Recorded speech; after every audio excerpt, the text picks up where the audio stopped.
You're listening to WCAT Radio, your home for authentic Catholic programming. Welcome. My name is Frank Ambrosio, and I'm the director of the My Dante project at Georgetown University. Today it's my great pleasure to welcome you to a reading of the second canticle of Dante's Divina Commedia, voiced by Daniel Fitzpatrick.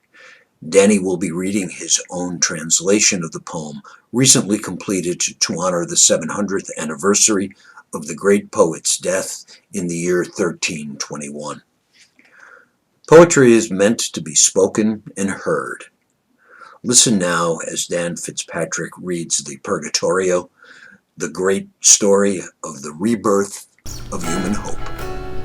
Hello and welcome back to the Dante in a Year podcast. My name is Danny Fitzpatrick, and today we're continuing our journey with Dante's Purgatorio, Canto 7.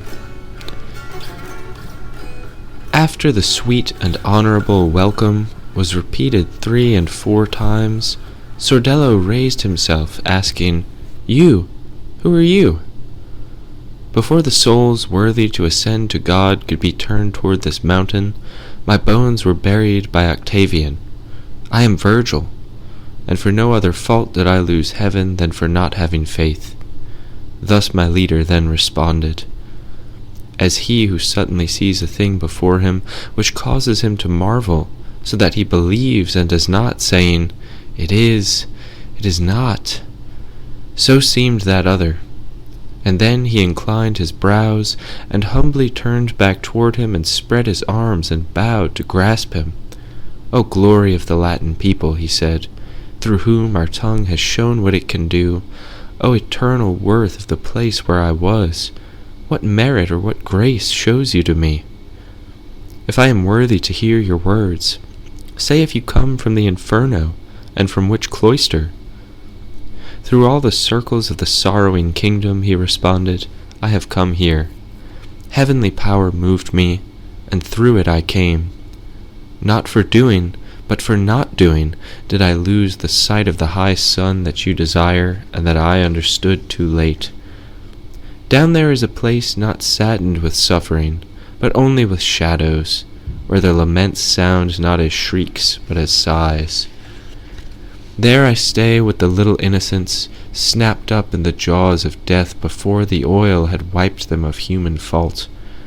There I stay with those who weren't dressed in the 3 holy virtues, though without vice they understood the others and followed them all. But if you know and you can, indicate a way that we might come most swiftly there where purgatory has its proper entrance.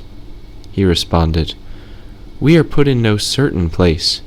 It's permitted me to go upward and around, so for as far as I can I'll accompany you as guide. But you see now how the day declines, and to go above by night is not allowed, but it's good to consider a fitting encampment. There are souls set off to the right. Should you consent, I'll take you to them, and you'll not come to know them without delight. How is that? Came the response. The one who willed to ascend by night, would he be impeded by another, or would he not have the power to rise? And the good Sordello ran his finger on the earth, saying, you see, you couldn't cross this line alone once the sun's departed. But nothing other troubles the attempt to rise than the tenebrous night itself, which ensnares the will with impotence. Well might one turn down again, and take a wandering passage around the slope, while the horizon held the day closed. And then my lord, as though amazed, said, lead us then, there where you say we might delight in delaying. We'd gone along a bit from there, when it occurred to me that this mount was hollowed in the way the valleys hollow ours. We will go there, said that shade, where the slope makes a lap of itself, and there we will await the new day. Between the steep and the plain was a sloping path that conducted us along the hollow's flank, where the rim falls more without than in the midst.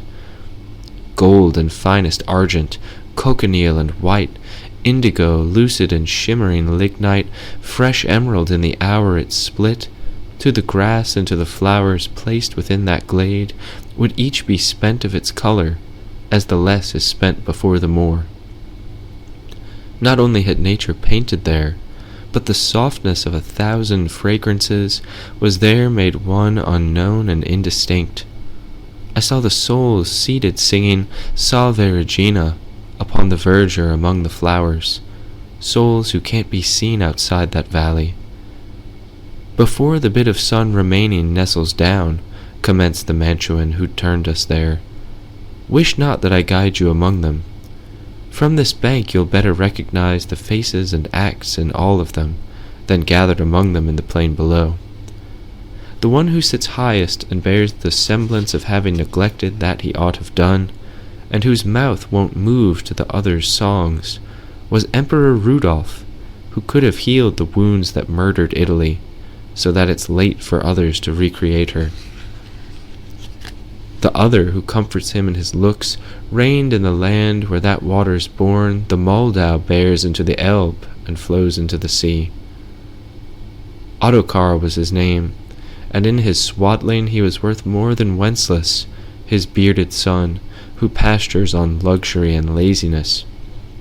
And that small-nosed one steeped in counsel with him, who bears so benign a countenance, died fleeing and deflowering the lily. See there how he beats his breast. You see the other who has bedded his cheek upon his palm, sighing. They are father and father-in-law of the evil of France. They know his vicious, filthy life, and so comes the sorrow that lances them. That one who seems so vigorous, and who accords in singing with him of the manly nose, was cinctured with the cord of every valor.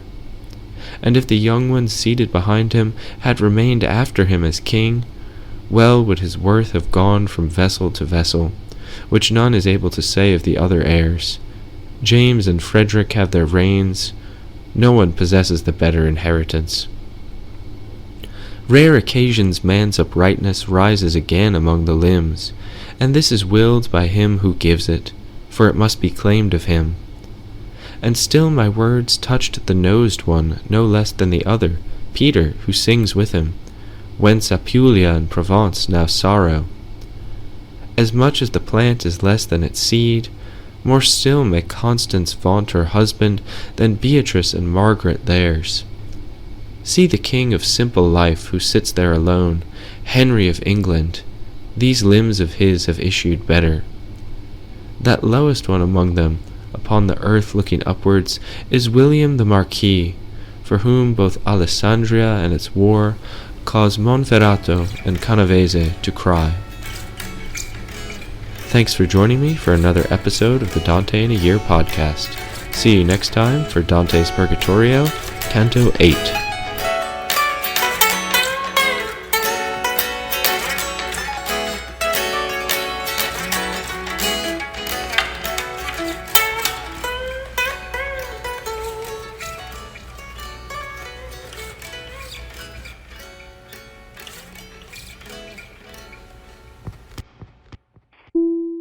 Hello, God's beloved. I'm Annabelle Mosley, author, professor of theology, and host of Then Sings My Soul and Destination Sainthood on WCAT Radio. I invite you to listen in and find inspiration along this sacred journey we're traveling together to make our lives a masterpiece and, with God's grace, become saints. Join me, Annabelle Mosley, for Then Sings My Soul and Destination Sainthood on WCAT Radio. God bless you. Remember, you're never alone. God is always with you.